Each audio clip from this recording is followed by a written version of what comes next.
پر اگر اس کے سجدوں کو بکھیر دیا جائے، قسم خدا کی کہیں پر کھلے ہوئے زمین پر قدم رکھنے کی جگہ میسر نہ ہو. اتنا بڑا عابد، اتنا بڑا عالم، لیکن جب رب تبارک و تعالیٰ نے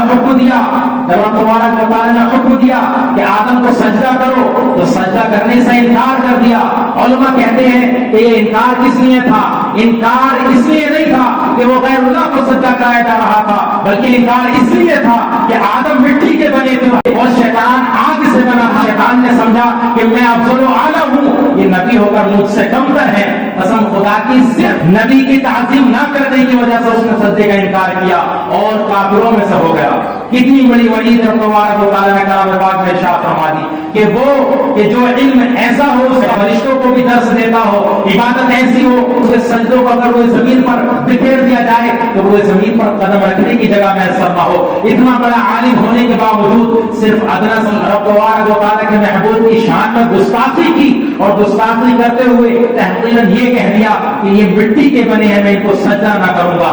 سجدے کا انکار کر دیا تو اس کی عبادت اس کے منہ پر مار دی گئی، اس کی ریاست اس کے منہ پر مار دی گئی، اس کا علم اور تقویٰ سب اس کے منہ پر پھینک دیا گیا.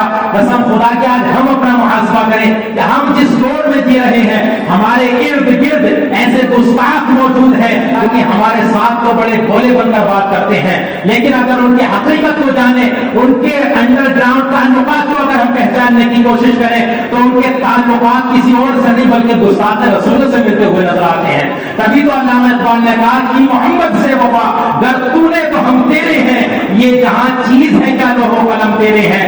آج قسم خدا کے ہم روئے زمین کا اگر محاسبہ کریں، پوری دنیا کو چھان لیں تو آج ہر انسان، ہر مومن، ہر مسلمان، اپنے آپ کو ایمان والا کہنے والا ہر کوئی جو فرانس کے خلاف کھڑا ہوا ہے، فرانس کی مذمت میں کھڑا ہوا ہے، فرانس کے خلاف احتجاج کر رہا ہے. آخر وجہ کیا ہے؟ احتجاج کیوں ہو رہے ہیں؟ پروٹیسٹ کیوں ہو رہے ہیں؟ فرانس کے خلاف آوازیں کیوں بلند کی جا رہی ہیں؟ فرانس کے خلاف مرد آباد کے نعرے کیوں بلند کیے جا رہے ہیں؟ فرانس کے پریزیڈنٹ کی تحقیق کیوں کی جا رہی ہے؟ فرانس کے پریزیڈنٹ کو برا کیوں کہا جا رہا ہے؟ اس کو غلط کیوں ٹھہرایا جا رہا ہے؟ تو پتہ چلتا ہے کہ اس کی کوئی اور کمی نہیں تھی، صرف کمی یہ ہے کہ اس نے آقا علیہ السلام کی شان میں گستاخی کی ہے.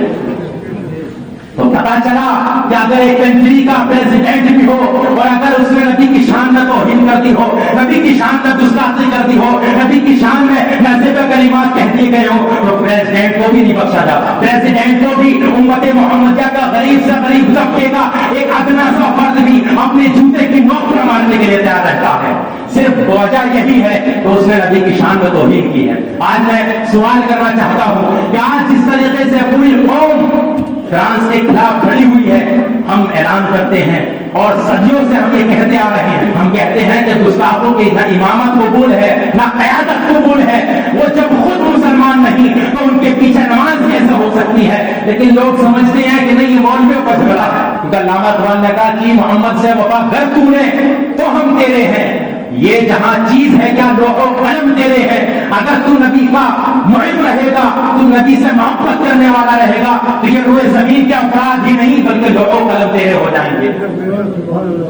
اور اگر گستاخی کی تو پھر یہ لوح و قلم کیا، اس قوم کا ایک ادنا سا غلام، نبی کا چاہنے والا، چاہے کتنا ہی غریب کیوں نہ ہو، فقیر کیوں نہ ہو، تجھے اپنے جوتے کی نوک سے مار دے گا. اے آر رحمان نے اپنے یوٹیوب چینل کے اوپر وہ فلم کو ریلیز کیا ہے جس فلم کو ریلیز کرنے کے لیے کئی مرتبہ کوششیں کی گئی. ابھی کچھ دنوں پہلے ڈون سنیما والوں نے اس کو ریلیز کرنے کی کوشش کی، لیکن علماء اہل سنت کے احتجاج میں، خصوصاً رضا اکیڈمی کے احتجاج میں اس کو اس کام کرنے سے باز رکھا اور اس نے پھر توبہ کی کہ میں نہیں چاہتا کہ قوم مسلم میں ایک انتشار پیدا ہو. وہ وہاں پر ٹھہر گیا کہ 2 ہفتے پہلے اے آر رحمان نے اسی فلم کو ریلیز کر دیا. آج مذمت کرتے ہیں اس کی کہ وہ فلم کہ جس میں آقا علیہ السلام کی والدہ کا چہرہ دکھایا جائے، قسم خدا کی جب یہ قوم اس کو دیکھے گی اور جب کہیں پر حضرت آمنہ، حضرت حلیمہ کا اگر کہیں پر بیان ہوگا تو وہ اس وقت بیان سنتے سنتے تصورات میں اس چہرے کو اپنے سامنے، آقا علیہ السلام کی والدہ کی شان میں ایسی توہین کہ جس کی ہم مذمت کرتے ہیں. الحمدللہ اس لیے کہ کی محمد سے وفا کر تو نے تو ہم تیرے ہیں. یہ جہاں چیز ہے کیا لوح و قلم تیرے ہیں.